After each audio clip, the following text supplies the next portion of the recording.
ഹേ guys, ഞാൻ റാസി. ഇന്ന് നമ്മൾ സർവീസ് ചെയ്യുന്ന വാഗനറിന്റെ പ്രശ്നങ്ങൾ എന്തൊക്കെയാന്ന് വെച്ച് കഴിഞ്ഞാൽ, ഇതിന്റെ ഓണറിന്റെ സൈഡിൽ നിന്നുള്ള പ്രശ്നങ്ങൾ ഒന്ന്, സ്റ്റിയറിംഗ് കുറച്ച് ടൈറ്റ് ആണ് വണ്ടിയുടെ. Second, fuel leak. ഈ രണ്ട് പ്രശ്നങ്ങളാണ് ഇതിന്റെ ഓണർ നമ്മുടെ അടുത്ത് പറഞ്ഞിട്ടുള്ളത്. ബാക്കി കാര്യങ്ങൾ നമ്മൾ ഫുള്ള് ഇൻസ്പെക്ട് ചെയ്ത് വേണ്ട കാര്യങ്ങളൊക്കെ ചെയ്യാനാണ് പറഞ്ഞത് കേട്ടോ. അപ്പോൾ നമ്മൾ ഈ വണ്ടി നമ്മൾ ആദ്യത്തെ പ്രയോറിറ്റി കൊടുത്തതെന്ന് പറഞ്ഞു കഴിഞ്ഞാൽ ഫ്യൂവൽ ലീക്കിനാണ്. അപ്പോൾ നമ്മൾ ഫ്യൂവൽ ലീക്കിന് വേണ്ടിയിട്ട് നമ്മൾ ചെക്ക് ചെയ്തു ഫുള്ളായിട്ട്. ഒരു ലീക്കും കാണുന്നില്ല. അതായത് ചില സമയങ്ങളിൽ മാത്രമാണ് ഈ വണ്ടിയുടെ ഫ്യൂവൽ ലീക്ക് ആവുന്നത് കേട്ടോ. ഇതിന് മുമ്പ് നിങ്ങൾക്ക് അറിയാവുന്ന ഒരു കാര്യമാണ്, അതായത് ഈ വണ്ട് തുളയ്ക്കുന്ന ഒരു പ്രശ്നമുണ്ട് കേട്ടോ ഇതിന്റെ ഹോസുകൾക്കൊക്കെ.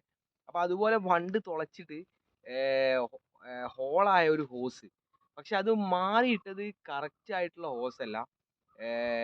എക്സ്ട്രാ ഇന്നർ സൈസ് കുറച്ച് കൂടുതലുള്ള ഹോസ് ആയിരുന്നു ഫിറ്റ് ചെയ്തത്. അതുകൊണ്ട് തന്നെ ആ ഒരു വർക്ക് ഫെയിൽ ആയിട്ടാണ് ചില സമയങ്ങളിൽ ഫ്യൂവൽ ലീക്ക് വരുന്നത്. ഫ്യൂവൽ ലീക്ക് പെട്രോൾ വണ്ടികളെ സംബന്ധിച്ചിടത്തോളം വളരെ ഡേഞ്ചർ ആയിട്ടുള്ള കേസാണ്. കാരണം കത്തിപ്പിടിക്കാൻ ഒരുപാട് ചാൻസ് ആണ്. അപ്പം നമ്മൾ ഈ ഒരു വണ്ടി നമ്മുടെ വർക്ക്ഷോപ്പിലേക്ക് വന്നു, 3-4 ദിവസം കഴിഞ്ഞ ശേഷമാണ് നമ്മൾ ഈ ലീക്ക് കാണുന്നത് കേട്ടോ.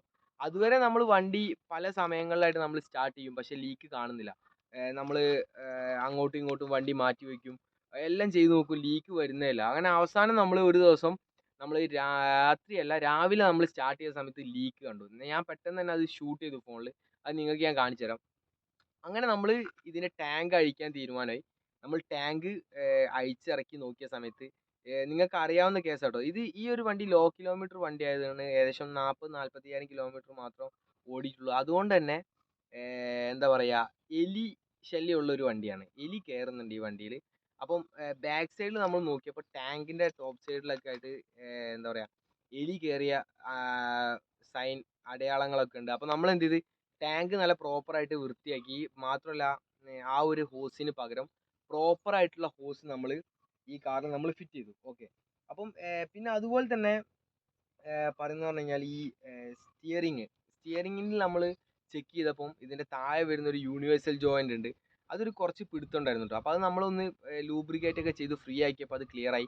അത് മാറേണ്ട ഒരു ആവശ്യം ഉണ്ടെന്ന് തോന്നിയില്ല. മാത്രമല്ല, അത് അവൈലബിൾ അല്ല, പെട്ടെന്ന് കിട്ടില്ല ആ സാധനം. അപ്പോൾ നമ്മൾ വീണ്ടും അത് കുറച്ച് ദൂരം ഓടിച്ചൊക്കെ നോക്കി, വീണ്ടും ടൈറ്റ് വരുന്നുണ്ടോ നമ്മൾ നോക്കിയതാണ്. അതിന് കുഴപ്പം കാര്യങ്ങളൊന്നുമില്ല. പിന്നെ ഇനി ഇപ്പം നമ്മൾ ഓണറുടെ രണ്ട് കാര്യങ്ങൾ നമ്മൾ ക്ലിയർ ചെയ്തു.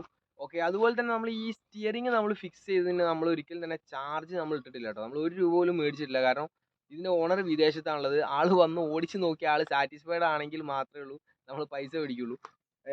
പിന്നെ ഞാൻ പറയുന്ന കേസ് എന്ന് പറഞ്ഞു കഴിഞ്ഞാൽ, എന്താ പറയുക, ഞങ്ങൾ ചെക്ക് ചെയ്ത കാര്യങ്ങളാണ്. ഞങ്ങൾ ഈ വണ്ടി ചെക്ക് ചെയ്തപ്പം ഫസ്റ്റ് ഇതിന്റെ റേഡിയേറ്റർ, കൂളിംഗ് സിസ്റ്റം കാര്യങ്ങളെല്ലാം തന്നെ ഓക്കെ കേട്ടോ. അതായത് എവിടെയും ഒരു റെസ്റ്റോ കാര്യങ്ങളോ ഒന്നുമില്ല. ഫുൾ പെർഫെക്റ്റ് ആണ് കൂളിംഗ് സിസ്റ്റം. അതുപോലെ തന്നെ എൻജിൻ സൈഡ് നോക്കിക്കഴിഞ്ഞാൽ വേറെ ഓയിൽ ലീക്ക് കാര്യങ്ങളൊന്നും തന്നെയില്ല. ബ്രേക്സ് നമ്മൾ ചെക്ക് ചെയ്തു, ഫ്രണ്ടും ബാക്കും ചെക്ക് ചെയ്തു.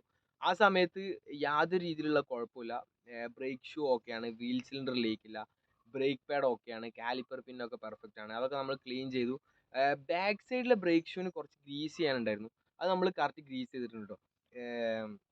നമ്മുടെ ഈ ക്യാബിൻ ഫിൽറ്ററിന്റെ കാര്യം, അതായത് ഈ ഒരു വണ്ടി AC കുറച്ച് പെർഫോമൻസ് കുറവായിരുന്നു.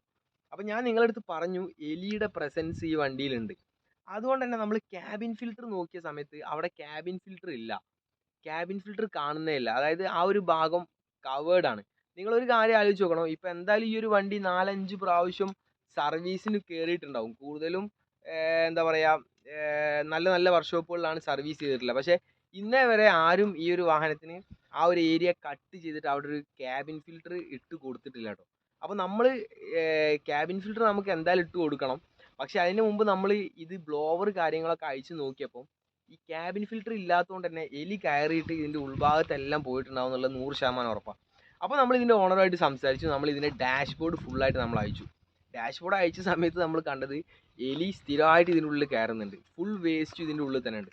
അപ്പോൾ നമ്മൾ ചെയ്ത കാര്യം, ഇത് പ്രോപ്പറായിട്ട് നമ്മൾ ക്ലീൻ ചെയ്തു. അതായത് എല്ലാ ഭാഗങ്ങളും പീസാക്കി നമ്മൾ അയച്ചെടുത്താണ് ക്ലീൻ ചെയ്തത്. പിന്നെ അതുപോലെ തന്നെ നമ്മുടെ എലി കയറാൻ ചാൻസ് ഉള്ള ഒരു ഏരിയ ഉണ്ട്. ആ ഒരു ഏരിയയിലൂടെ മാത്രമേ എലി കയറുള്ളൂ കേട്ടോ. അപ്പോൾ അവിടെ നമ്മൾ എന്ത് ചെയ്തു, നല്ല പ്രോപ്പറായിട്ടുള്ള ഒരു ഗ്രില്ല് നമ്മൾ അവിടെ കൊടുത്തിട്ടുണ്ട്. ഓക്കെ. പിന്നെ വേറൊരു കാര്യം എന്ന് പറഞ്ഞു കഴിഞ്ഞാൽ, നമ്മൾ ഇത് ഫുൾ അയച്ചെടുത്ത സമയത്ത് കുറേ ഡസ്റ്റ്, പൊടി കാര്യങ്ങളൊക്കെ ഉണ്ടായിരുന്നു. അതൊക്കെ നമ്മൾ പ്രോപ്പറായിട്ട് ക്ലീൻ ചെയ്ത്. പിന്നെ നമ്മൾ ഇതിന് ഫിക്സ് ചെയ്തതെന്ന് പറഞ്ഞാൽ ഒറിജിനൽ ആയിട്ടുള്ള ക്യാബിൻ ഫിൽറ്ററാണ്. കാരണം ഇതിനൊരു 300 സംതിങ് റേറ്റ് വരുന്നുണ്ട്. അപ്പോൾ ക്യാബിൻ ഫിൽറ്ററൊക്കെ നമ്മൾ ആഫ്റ്റർ മാർക്കറ്റ് ഇട്ടാലും കുഴപ്പമില്ല. പക്ഷെ ഞങ്ങൾ ഈ ഒറിജിനൽ തന്നെ തിരഞ്ഞെടുക്കാൻ കാരണം എന്താ വെച്ചാൽ അതിൻ്റെ കൂടെ ക്യാപ്പ് വരുന്നുണ്ട്. ഈ ഒരു ക്യാപ്പ് ആഫ്റ്റർ മാർക്കറ്റിൻ്റെ കൂടെ നമുക്ക് കിട്ടില്ല, ഒറിജിനലിൻ്റെ കൂടെ ഉള്ളൂ. അപ്പം എന്താ പറയുക, ഇപ്പം ഈടായിട്ട് ഇറങ്ങാൻ തുടങ്ങിയിട്ടുണ്ടെന്ന് കേൾക്കുന്നു, പക്ഷെ നമുക്ക് കിട്ടിയിട്ടില്ല കേട്ടോ സാധനം. അപ്പം ഞങ്ങൾ എന്ത് ചെയ്തു, ഒറിജിനൽ ആയിട്ടുള്ള ക്യാബിൻ ഫിൽറ്റർ കാര്യങ്ങളൊക്കെ തന്നെ ഫിക്സ് ചെയ്തിട്ടുണ്ട്. ടോട്ടലി ഈ വണ്ടി ഫുൾ പെർഫെക്റ്റ് ആണ്. പിന്നെ അതുപോലെ തന്നെ ഓയിൽ ചേഞ്ച്, ഓയിൽ നമ്മൾ ഇതിൽ യൂസ് ചെയ്തെന്ന് പറഞ്ഞാൽ മോട്യൂളിൻ്റെ ഓയിലാണ് നമ്മൾ യൂസ് ചെയ്തിട്ടുള്ളത്. എഞ്ചിൻ ഉത്ഭാവമൊക്കെ നല്ല ക്ലീൻ ആട്ടോ. ലോ കിലോമീറ്റർ വണ്ടിയാണ്. നമ്മൾ വണ്ടി ഓടിക്കുന്ന സമയത്ത് കറക്റ്റ് പറഞ്ഞു കഴിഞ്ഞാൽ ഒരു പുതിയ വണ്ടി നമ്മൾ ഡ്രൈവ് ചെയ്യുന്ന ഒരു സെയിം ഫീലാണ് നമുക്ക് കിട്ടുന്നത് കേട്ടോ. ബാക്കി ടോട്ടലി ഈ കാർ എല്ലാം ഓക്കെയാണ്. പിന്നെ നമുക്ക് ഇതിൻ്റെ ടയർ, അതായത് ടയർ നിങ്ങൾക്കറിയാം, നമ്മൾ കുറേ കാലം നിർത്തിയിടുമ്പോൾ ചെറിയ രീതിയിലുള്ളൊരു ബൾജ് ഉണ്ടാവും ഇതിൻ്റെ ടയറിന്. അപ്പം അതുകൊണ്ട് തന്നെയുള്ള ഒരു മൈന്യൂട്ട് നോയ്സ് ഈ വണ്ടി ഓടിക്കുമ്പോൾ കിട്ടുന്നുണ്ട്. അത് നമ്മൾ ഇതിൻ്റെ ഓണർ നാട്ടിൽ വന്ന ഉടനെ തന്നെ നമ്മൾ ടയർ ചേഞ്ച് ചെയ്യുന്നതായിരിക്കും. ഇപ്പോൾ എന്തായാലും ചേഞ്ച് ചെയ്യണ്ട, എന്തായാലും വണ്ടി നിർത്തിയിടാനുള്ളതല്ലേ. ഓക്കെ, അപ്പോൾ ഓണർ നാട്ടിൽ വന്ന ശേഷം നമ്മൾ എന്ത് ചെയ്യും, ഈ വണ്ടിക്ക് ടയർ ഇടും. MRF അപ്പോളോ അങ്ങനെ ഏതെങ്കിലും നോക്കിയിട്ട് നമ്മൾ ടയറൊന്നും കൂടെ നമ്മൾ മാറ്റിയിടുന്നതായിരിക്കും. അപ്പോൾ എന്തായാലും ഇതിൻ്റെ ഓണറുമായിട്ട് ഞാൻ ശരിക്കും ഫ്രണ്ട്ലി ആയി, ഞങ്ങൾ ഒരുപാട് സംസാരിച്ചു. ഓക്കെ, അപ്പം നമ്മുടെ ടോപ്പ് സൈഡിലായിട്ട് നമ്പർ കൊടുക്കുന്നുണ്ട്. നിങ്ങൾക്ക് ആർക്കെങ്കിലും ഇതുപോലെ വണ്ടി സർവീസ് ചെയ്യാൻ ഇൻട്രസ്റ്റഡ് ആണെങ്കിൽ നിങ്ങൾക്ക് വിളിക്കാം. പിന്നെന്ന് പറഞ്ഞാൽ സമയമാണ് പ്രശ്നം. നമുക്ക് നമ്മളെല്ലാ വീഡിയോയിലും പ്രത്യേകം എടുത്ത് പറയുന്ന കാര്യമാണ്. കാരണം നമ്മൾ പെട്ടെന്ന് ധൃതി പിടിച്ച് ചെയ്ത് കഴിഞ്ഞാൽ നമുക്ക് എല്ലാ കാര്യങ്ങളും ക്ലിയർ ആയിട്ട് ചെയ്യാൻ പറ്റില്ല. ഇപ്പോൾ തന്നെ ഈ ഒരു ഞങ്ങൾ ചെക്ക് ചെയ്തപ്പോൾ അവിടെ ക്യാബിൻ ഫിൽറ്റർ ഇല്ല. അപ്പം ധൃതിയാക്കുന്ന ഒരു കസ്റ്റമർ ആണെങ്കിൽ, ഞാനും നല്ല കേട്ടോ, എല്ലാ വർഷാപ്പരും എന്ത് ചെയ്യും, പെട്ടെന്ന് അവിടെ കട്ട് ചെയ്തിട്ട് ജസ്റ്റ് ഒരു ഫിൽറ്റർ മാത്രമേ ഇട്ട് കൊടുക്കുള്ളൂ. പക്ഷെ ആ ഉൾഭാഗത്തേക്കുള്ള ഏരിയകളൊക്കെ നിങ്ങൾക്ക് കണ്ടറിയാൻ പറ്റും. ഫുള്ള് എലി കയറി മൊത്തം കംപ്ലീറ്റ് വേസ്റ്റും കാര്യങ്ങളൊക്കെ. അപ്പോൾ അതൊക്കെ നമ്മൾ ചെയ്യണമെന്നുണ്ടെങ്കിൽ സമയം വേണം. നമ്മൾ ക്ഷമയോട് കൂടി ചെയ്താൽ മാത്രമേ ക്ലിയർ ആവുള്ളൂ. കാരണം എലിയൊക്കെ കയറിയതാകുമ്പോൾ നമ്മൾ ആ ഒരു സേഫ്റ്റി കാര്യങ്ങളൊക്കെ നോക്കിയിട്ട് മാത്രമേ ചെയ്യാനൊക്കെ പറ്റുള്ളൂ. ഓക്കെ ഗൈസ്, അപ്പം നമ്മുടെ വീഡിയോ നിങ്ങൾക്ക് ഇഷ്ടപ്പെട്ടെന്ന് ഞാൻ വിചാരിക്കുന്നു. ഇഷ്ടപ്പെട്ട് കഴിഞ്ഞാൽ നിങ്ങൾ നമ്മുടെ ചാനൽ സബ്സ്ക്രൈബ് ചെയ്യുക, നിങ്ങളുടെ ഫ്രണ്ട്സിനൊക്കെ ഷെയർ ചെയ്ത് കൊടുക്കുക കേട്ടോ.